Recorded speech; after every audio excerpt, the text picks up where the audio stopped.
Hi everybody, this is Toto from Spielberg in Austria. Dreadful weather at the moment, so we can't run. So I'm very happy to spend some time responding to your questions. Hi Christine, yeah, we are really happy in racing. You know, you're putting an Arabian thoroughbred in a cage that doesn't function.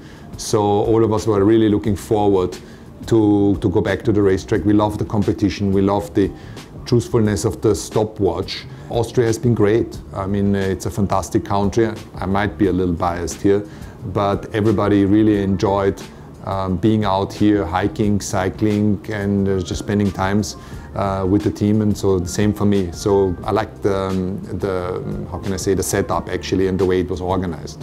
Alex, what I missed most during the lockdown is not having been able to really be with the team. I enjoy the relationships within our organization and with the Daimler guys. I like the competition a lot. You know, in everything you do in life, in politics or in a business environment, there is always excuses. Formula One, the stopwatch counts, and you're either good or not good enough. And this is something I really enjoy, being benchmarked and benchmarking myself. So that was the bit I missed the most. Hi Rashid, it's obviously not great not having the fans on the track, because they make, you know, they make it. We race for you guys, and for all of them who are able to come to a track, that makes the whole experience much better for us as well.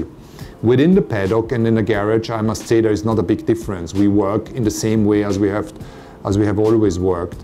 From a certain angle, it's down to the core of the competition. You know, there's much less interviews, much less sponsors and partners that are around, which I enjoy spending time with. But here it's all about the racing, and so I'm trying to find the positives in a situation which overall is not great. Being able to go racing and what the FIA and FOM have really achieved is amazing as the first global sport to really get going. Well, thank you very much. My wife Susie said, well, why have you cut it that short? You're not 17 years old anymore. It's easy. So no, she didn't cut it. It was a hairdresser, and I was in Austria, so our lockdown actually ended at the beginning of May, and that's why I got my hair cut.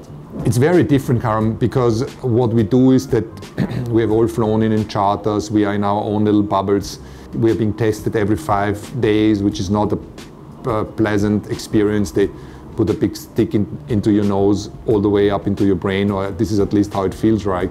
It is what it is. I'm very proud on the organization and the regulator that have been able to get us back to racing, and that is the most important. Hi Tyson, it was a bit of an unusual path into Formula One. I was in the finance industry for a long time as a private equity investor, but always with the love of racing. I tried to make it as a racing driver, 18 years old, and then stopped, got back into it more as a hobby.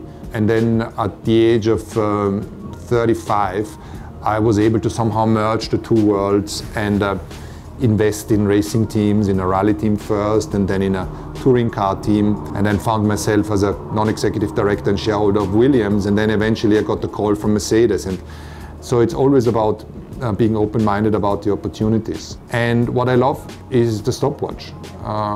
You benchmark yourself against everybody else, and there is an ultimate truth about it. You're either good or not good enough.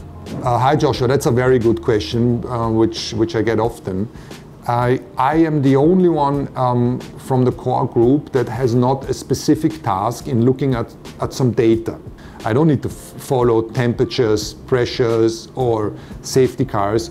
So what I'm looking at is how the race pans out. I'm looking at all the timing screens, I'm looking at all the messages from the other drivers, and I'm trying to give our engineers who take the decisions common sense and some kind of different perspective. So my role is pretty hands-on. My interaction with James, our chief strategist and head of strategy, is very active. He would normally say, this is what I'm thinking, and we brainstorm. Most of the time I won't interfere into his decisions, but sometimes when I think they are lacking a perspective, I'm trying to show them that angle. So it works well. We are very open when we discuss and debrief on races, whether the interaction was good, the communication was on the right level, so it's important to discuss that. But I would say, yeah, I'm pretty involved. Ashman, what would I do? I'm thinking about that a lot. I really like racing and the environment. I like to interact with the team.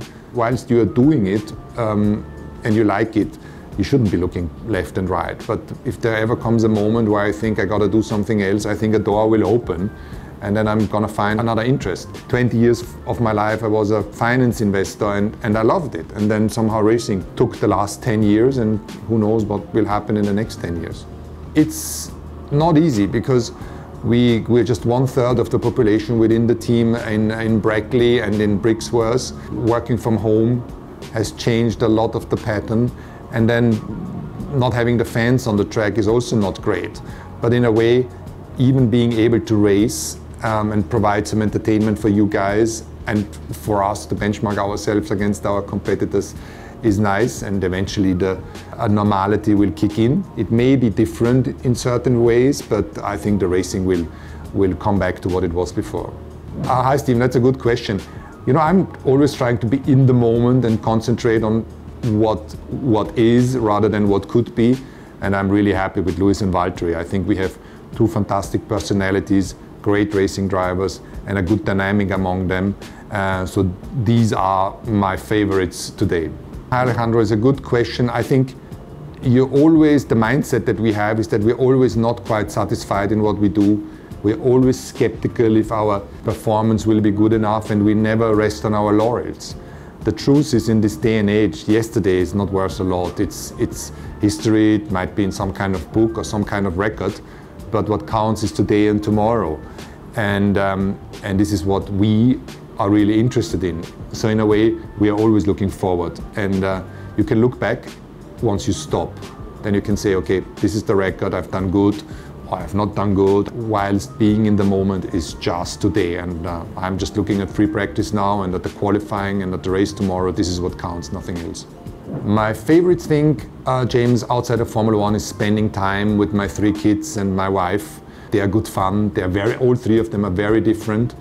Yeah, that's the best time. I couldn't wish for happier moments than with the 4 of them. Hi Barbara, yes, at the beginning of my racing, it would always happen that I forgot my toothbrush or even my underpants. That was pretty awkward, so I needed to wash it myself every evening. The last few years, my logistics work pretty well. I have a good group around me that make sure that my shirts and trousers are all in the cupboard. So most recently, no, I haven't forgotten anything. I was lucky enough to meet him. He's actually a pretty cool guy. I once sat in a taxi in New York and I got an unknown FaceTime call from an Austrian number. So I picked it up and it was Arnold, which was pretty funny. My favorite quote, let me think. I think everybody wants me to say "Hasta la vista, baby," or "Get to the chopper." So yeah, it's maybe those 2. I hope you liked my answers, not always on a too serious note, and speak soon again.